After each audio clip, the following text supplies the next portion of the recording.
A'udzu billahi minasyaitonir rajim. Bismillahirrahmanirrahim. Alhamdulillahi rabbil alamin wassalatu wassalamu ala asyrafil anbiya'i wal mursalin wa ala alihi wa sahbihi ajma'in. Qala rabbi shrah li sadri wa yassir li amri wahlul 'uqdatam min lisani yafqahu qawli. Assalamualaikum warahmatullahi wabarakatuh.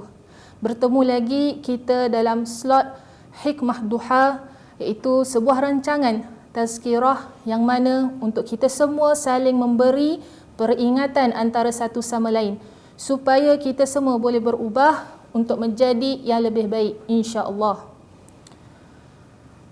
Alhamdulillah, pertama-tama sekali kita panjatkan setinggi-tinggi kesyukuran kita kepada Allah Subhanahu wa taala kerana nikmat yang diberikan pada hari ini tidak terhingga, dan kita juga seharusnya berselawat kepada baginda Nabi Muhammad sallallahu alaihi wasallam. Allahumma salli ala sayidina Muhammad wa ala ali sayidina Muhammad. Kerana dengan perjuangan baginda kita dapat mengecapi nikmat yang kita selalu sebut-sebutkan pada hari ini, iaitu kalimah la ilaha illallah Muhammadar Rasulullah.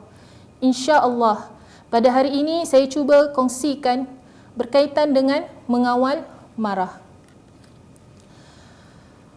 Firman Allah Subhanahu wa taala di dalam Al-Quran surah Al-Imran ayat 134, A'udzu billahi minasyaitonir rajim. Bismillahirrahmanirrahim. Alladzina yunfiquna fis sarra'i wad-dharra'i wal kadhiminal ghaidha wal 'afina 'anil nas wallahu yuhibbul muhsinin. Iaitu orang-orang yang berinfak pada waktu lapang maupun sempit, dan orang-orang yang menahan amarahnya dan memaafkan kesalahan orang lain. Sesungguhnya Allah menyukai orang-orang yang berbuat kebaikan. Pada ayat yang sebelumnya, Allah ada menyebut antara ciri-ciri orang yang bertakwa adalah yang pertama, orang-orang yang berinfak pada waktu lapang maupun sempit. Yang kedua adalah orang yang menahan amarahnya. Dan yang ketiga adalah orang yang memaafkan kesalahan orang lain. Jadi di sini saya ingin kupaskan isu berkaitan dengan al-kadhiminal ghaidha, iaitu orang-orang yang menahan amarahnya. La taghdab walakal jannah. Jangan marah, kamu akan dapat syurga. Jangan marah, kamu dapat syurga. Bayangkan situasinya sekiranya seorang individu menjanjikan kepada kita sebuah banglo yang sangat mewah, 3 tingkat, siap ada lift lagi, ada kolam renang yang besar, kereta mewah 2-3 biji. Tetapi dengan syarat untuk mendapatkan kesemuanya kena tidak marah, kawal marah. Iaitu kalau kamu tidak marah ketika kamu sedang marah, saya akan beri semua kemewahan yang disediakan tadi. Okey. Jadi sebagai kita manusia, kalau ni boleh tahan tak marah tu jika kita dah dijanjikan ke semua barang-barang yang mewah tersebut? Tentu boleh sahaja, sebab kita dah dijanjikan dengan villa, banglo dan sebagainya. Sedangkan asalkan la taghdab walakal jannah. Tapi bagi kita orang Muslim, syurga itu lebih diinginkan, kerana syurga itu lebih baik daripada mendapat villa, banglo dan sebagainya. Allah ingin menyelamatkan hamba-Nya dengan melarang kita marah supaya kita diberi syurga. Itu cara Allah menyelamatkan kita dari berlaku kebinasaan. Marah itu fitrah. Sedih pun adalah sifat fitrah pada kita. Gembira adalah sifat fitrah. Jadi para ulama berbincang, maksud marah di sini adalah bukan maksudnya untuk menghilangkan sifat marah dalam diri kita. Kerana sifat marah itu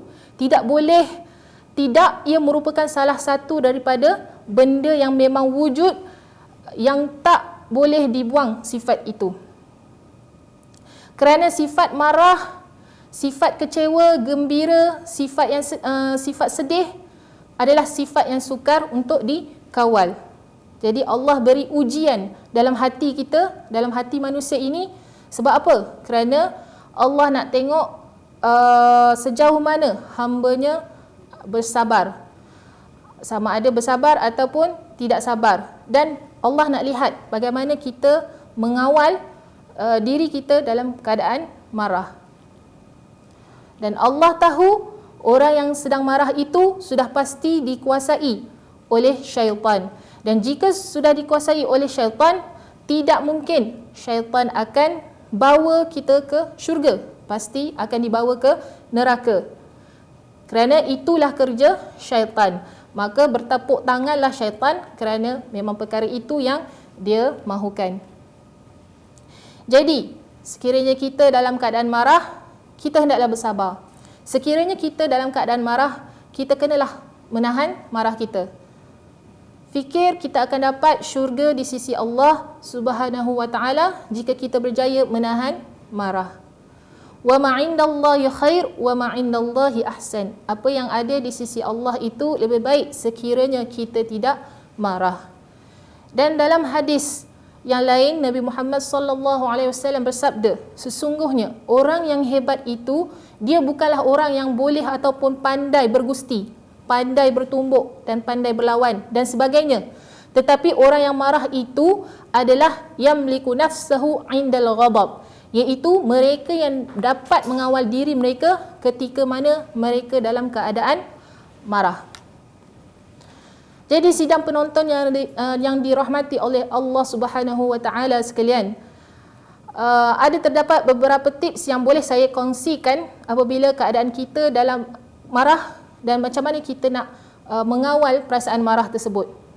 Yang pertama adalah kita perlu berta'awuz dengan lafaz isti'azah, a'udzubillahi minasyaitonirrajim, kerana marah ini adalah daripada sebab hasutan dari syaitan dan menyebabkan kita hilang kawalan.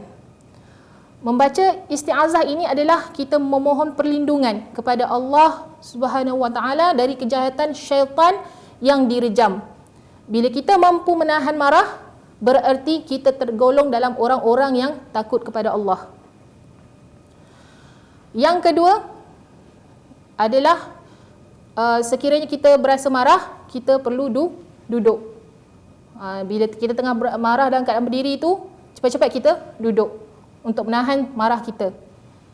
Sekiranya tidak mampu untuk menahan marah tu lagi, maka ada ulama yang berpendapat menyarankan bila kita sedang marah, kita segera pergi berwuduk. Kerana wuduk itu air, marah itu api, jadi ditenangkan oleh air wuduk tersebut. Sekiranya masih lagi dalam keadaan marah, kita perlulah diam ataupun jangan bercakap. Tahan rasa marah tersebut, jangan bercakap. Kerana bila kita bercakap, kita bimbang percakapan kita akan mengundang lagi lebih banyak dosa yang kita buat. Jadi daripada marah-marah tu, baik kita diam. Sekiranya tidak mampu lagi, maka kita bersegera untuk tinggalkan tempat tersebut, iaitu dengan pergi mencari ketenangan di tempat yang lain, menikmati keindahan, dan mudah-mudahan dengan sebab kita dapat melihat keindahan itu, kita boleh mengawal diri kita ketika mana kita dalam keadaan marah. Jadi cukup sekadar itu sahaja dari saya. Mudah-mudahan memberi sedikit pencerahan, kebaikan kepada diri kita, supaya dengan keadaan kita stres, kita marah, maka kita tahu apa perkara yang kita perlu lakukan sebagai seorang Muslim yang sejati.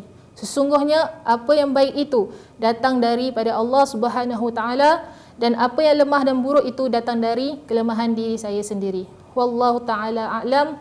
Assalamualaikum warahmatullahi wabarakatuh.